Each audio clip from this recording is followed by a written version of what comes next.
The Alpine Road stretches from Munich to Salzburg, and as it threads its way through the Bavarian Alps along the German-Austrian border, it passes through one of the most picturesque regions in all of Europe.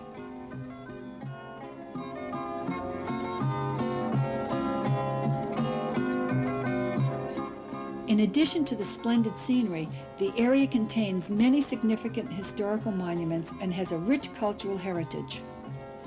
The valleys are full of fairy tale villages with spectacular views of the Alpine peaks, framed by impeccably manicured gardens.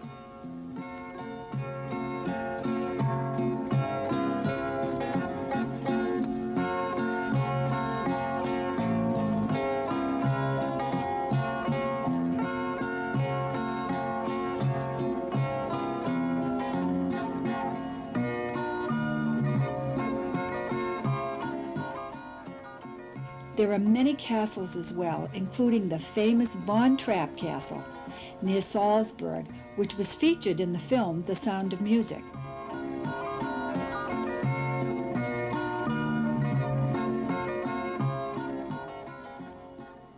We were greeted in Salzburg by a charming musician who appropriately played a Mozart serenade as we promenaded across the Salzach River into the old town.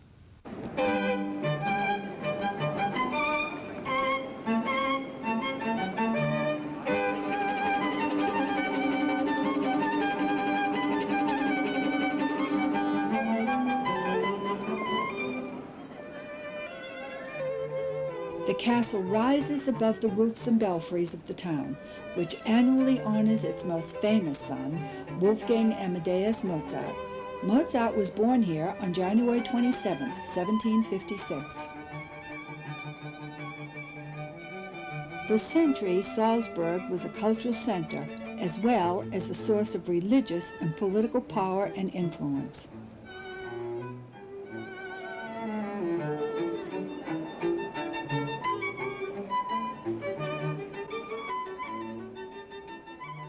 The spacious squares, sculptured fountains, and picturesque streets were inspired by bishops with a passion for construction.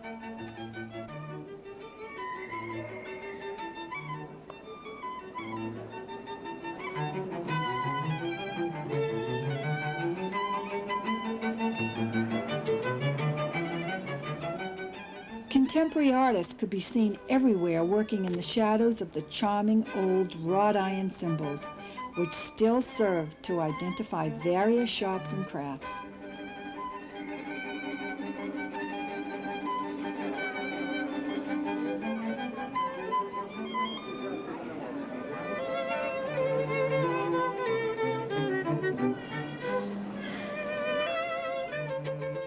It was difficult to navigate through the narrow, congested streets.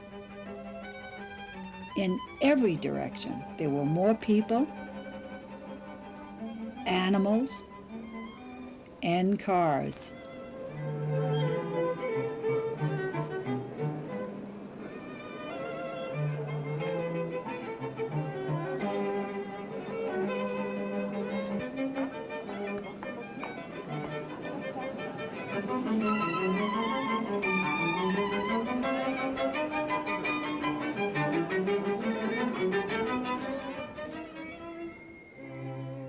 We decided to leave the big city and head for the suburbs. About 30 miles west of Salzburg lies the village of Laufer, a photogenic and somewhat less congested little village with Bavarian-type houses bedecked with lots of flowers and an occasional climbing pear tree.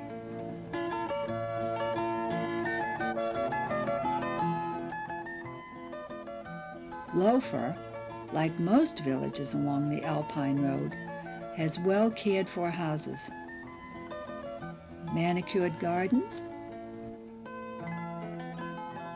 a hotel,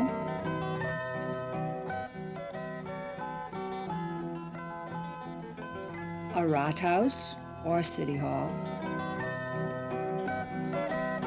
and a public pool.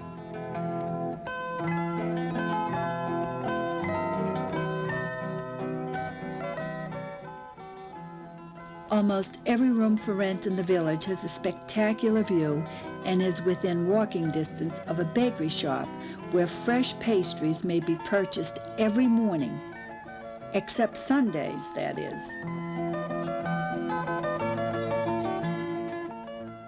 The distinctive feature about the homes in this region is the decorative artwork on the walls. Most of the murals depict religious themes or motifs.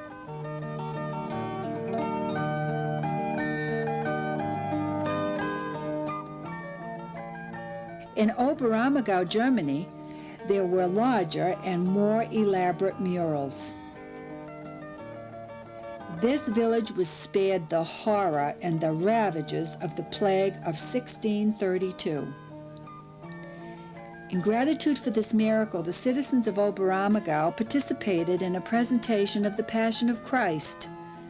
They vowed at that time to perform the Passion Play every 10 years, a 362-year-old tradition which continues today. Another passion of the people of Oberammergau is the fine art of wood carving. The most interesting shops in town are the Holzschnitzerei, which means wood carving. Wood is revered by the local craftsmen, and the finished carvings and sculptures reveal their artistry and meticulous craftsmanship as well as their deep religious convictions. The exquisitely chiseled faces evoke a feeling of peace and contentment.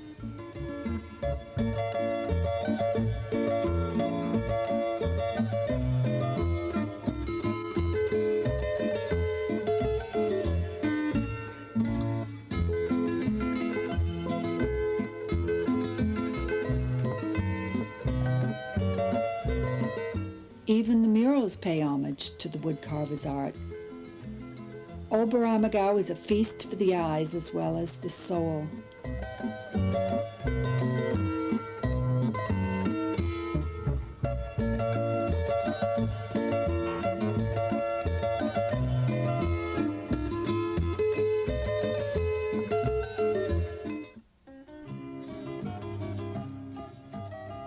10 miles from Oberammergau is Linderhof Castle, built by Ludwig II between 1874 and 1879.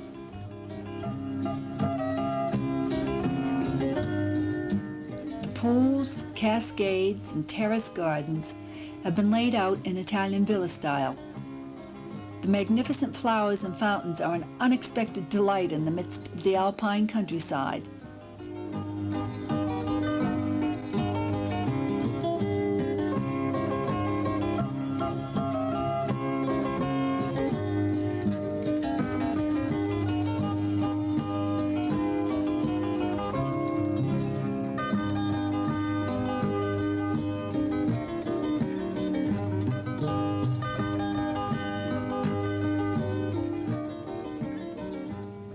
The interior contains treasures from China.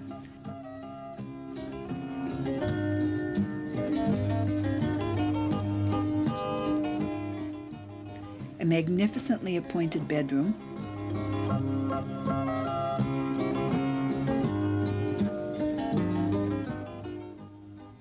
elaborately decorated dining rooms, exquisite Meissen bowls and chandeliers, as well as statues, tapestries, and other magnificent works of art.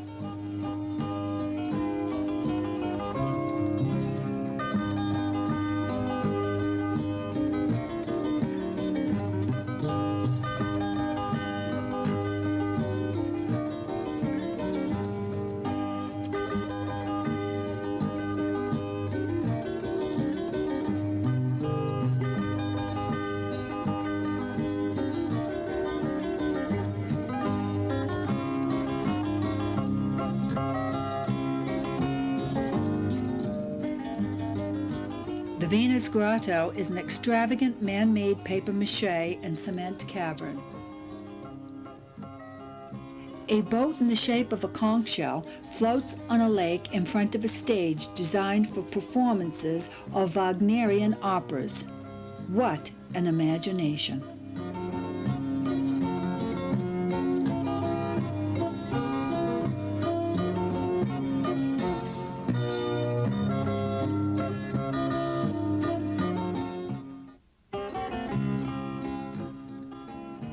A tour of the Eagle's Nest near Berchtesgaden is not for tourists with fear of heights. Special buses are the only vehicles authorized to drive on the narrow road which leads to the Kelstein summit, 6,017 feet above sea level.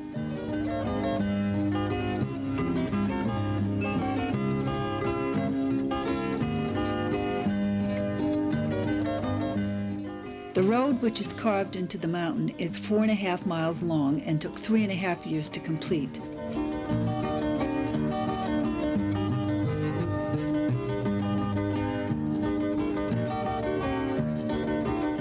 The Kelstein House and Road were built by Martin Bormann and completed in 1941 as a birthday gift for Adolf Hitler. Even though it was planned as a retreat to get away from adoring crowds, Hitler is said to have visited Kelstein only 5 times.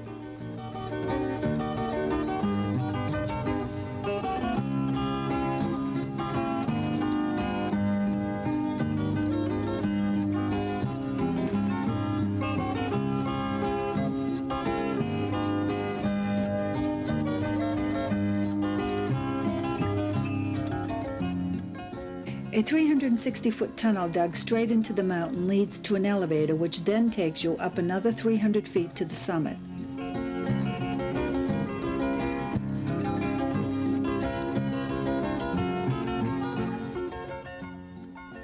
The elevator is made of solid brass and Venetian mirrors, and during Hitler's day contained emerald green leather chairs. The tunnel and elevator provided the only access to the summit, an engineering marvel.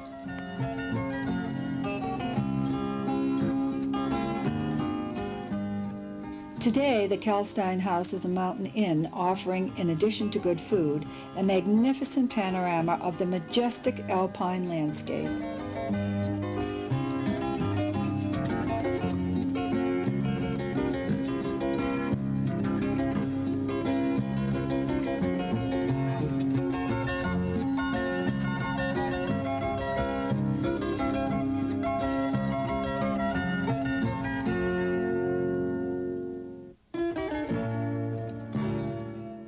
Perhaps the Allied forces called this place the Eagle's Nest because it offered a bird's eye view of the distant peaks and valleys.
After a few hours at the summit, we reluctantly had to make our way back to the buses, which gingerly made their way down the long and winding road.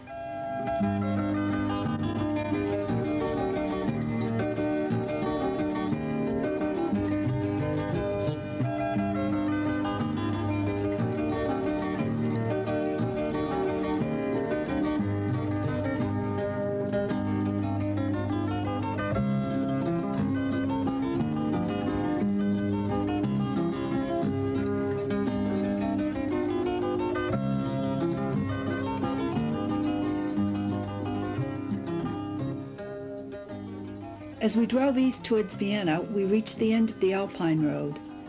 Mountains gave way to rolling hills as we approached our next destination, the concentration camp at Mauthausen. Mauthausen was known for its granite quarries, which supplied most of the paving stones for Vienna. In 1938, one of the quarries became a concentration camp.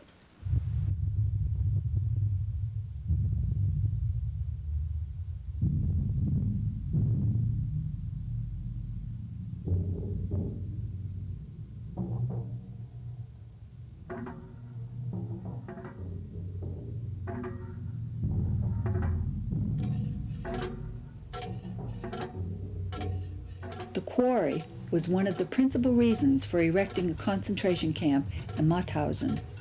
From 1943 on, the camp housed armament plants, and over 2,000 prisoners were put to work in the quarry every day.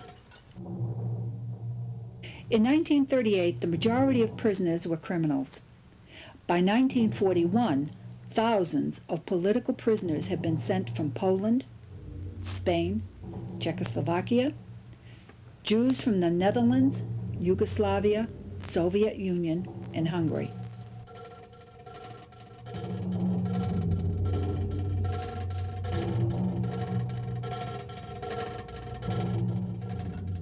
Watchtowers manned by guards with machine guns and barbed wire charged with 380 volts made escape almost impossible.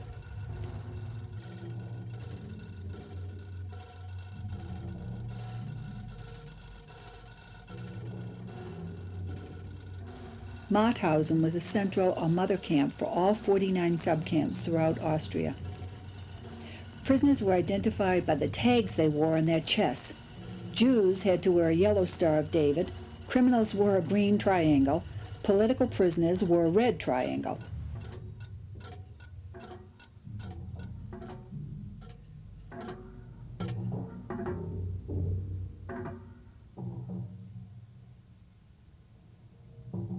In 1939, the majority of the prisoners were put to work building the camp and SS quarters. After 1943, many were transferred to work in the armament plants.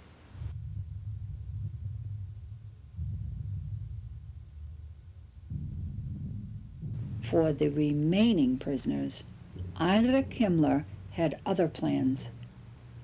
Zyklon B gas chambers and crematoriums.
Around the perimeter of the camp, there are monuments and memorials set up by countries whose people perished here.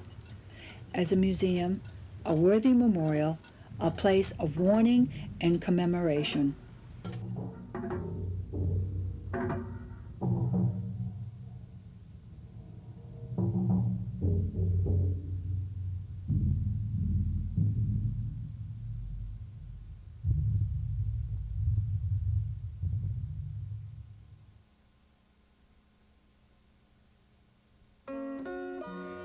Our last stop before Vienna was Melk. Situated in the Danube Valley, it was the site of a Roman stronghold. In the 10th century, it became the seat of power of the Babenbergs as they gradually moved and extended their power and influence eastward towards Vienna.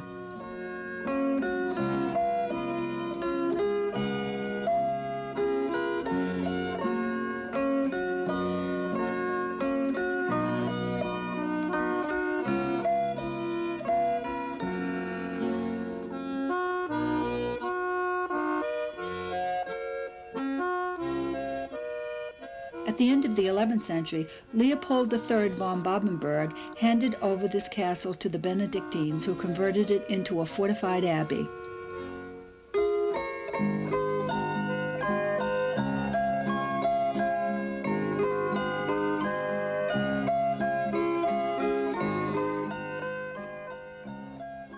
During the Turkish invasion of 1683, most of the monasteries in and around Vienna were ravaged or completely destroyed.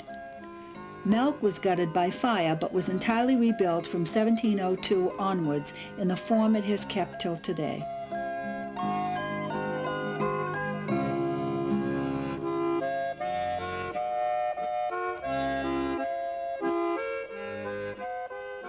In 1805 and 1809, Napoleon I established his general headquarters at Melk.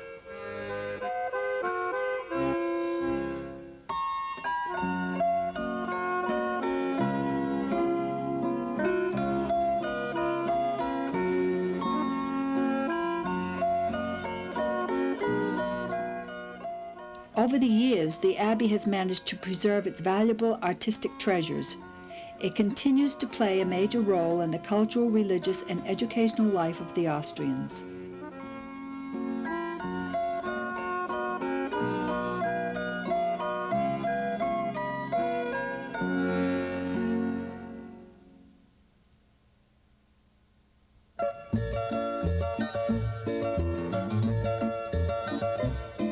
What could symbolize and epitomize Vienna's rich cultural heritage better than its elegant, stately opera house?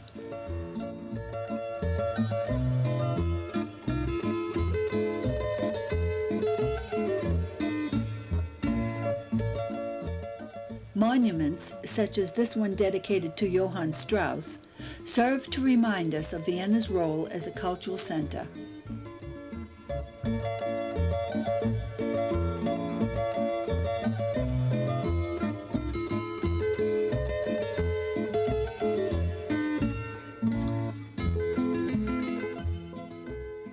Mozart performed, composed, and lived in Vienna, as did Haydn, Beethoven, and many other composers, artists, and writers.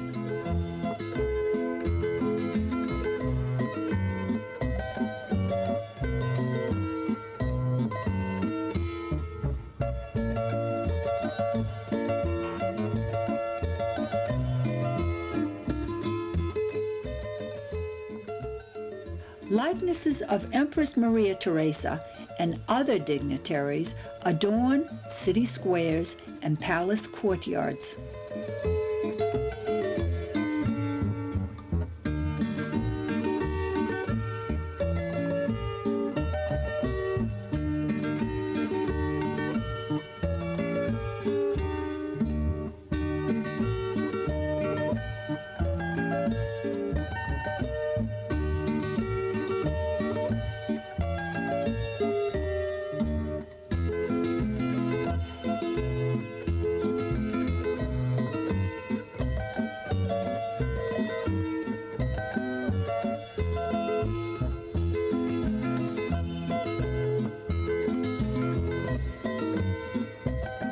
Colorful gardens provide serenity in which to contemplate nature in all its forms.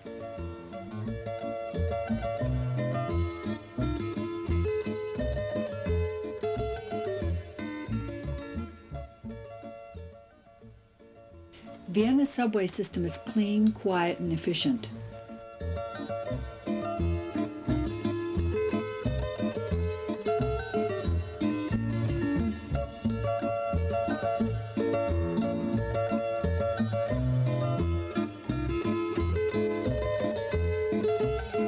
There are elevators as well as escalators for convenience.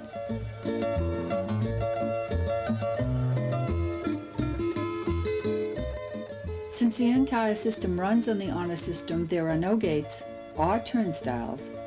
Riders are responsible to purchase tickets on their own from an automated ticket machine.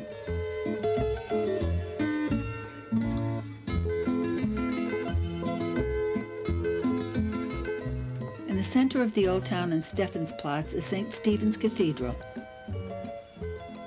A Romanesque basilica was built on this site in the 12th century only to be damaged by fire. At the beginning of the 14th century, the remains of the Romanesque building were gradually replaced by a Gothic edifice.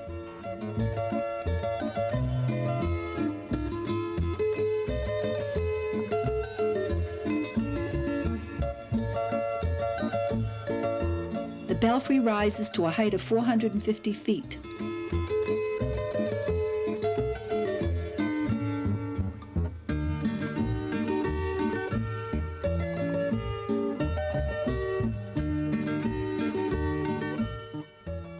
The interior vaults were completed around 1450. The cathedral was damaged during the Turkish invasion of 1683 and was almost completely destroyed by Russian and German bombs during the Second World War. Austrian citizens contributed for the cost of restoration.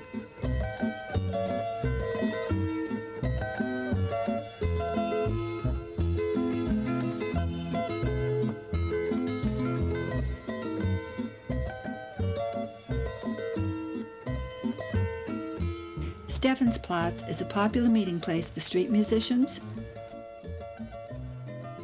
bewildered tourists,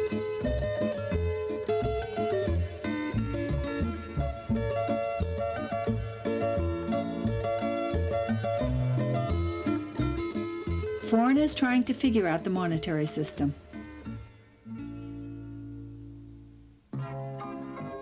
Once you figured out how much money you have left, you have lots of options.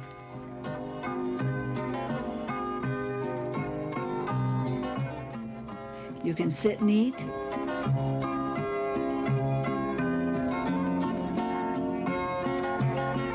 You can stand and eat.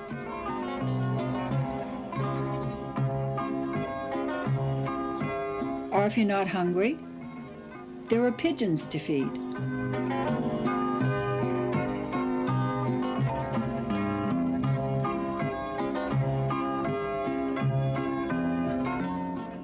You may take a shower.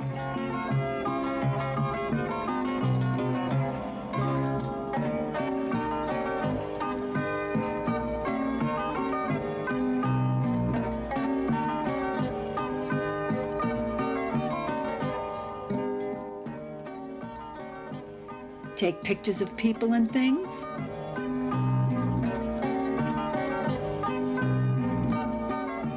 Like the wonderful modern Haas house whose windows reflect the architecture of the past.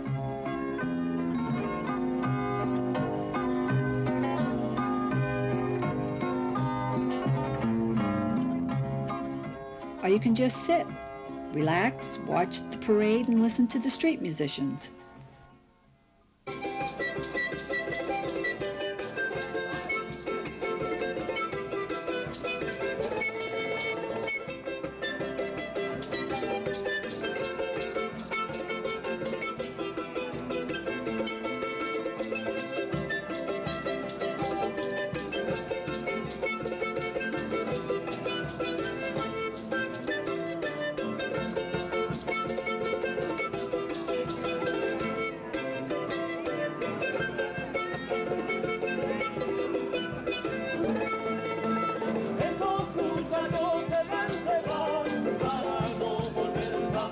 Vienna made a lasting impression upon us. Its artists and cultural heritage generate an aura of civility and dignity. The parks and gardens, grace and tranquility. The monuments and palaces, constancy and majesty. It was food for thought as we summoned a horse and carriage for a ride back to our hotel.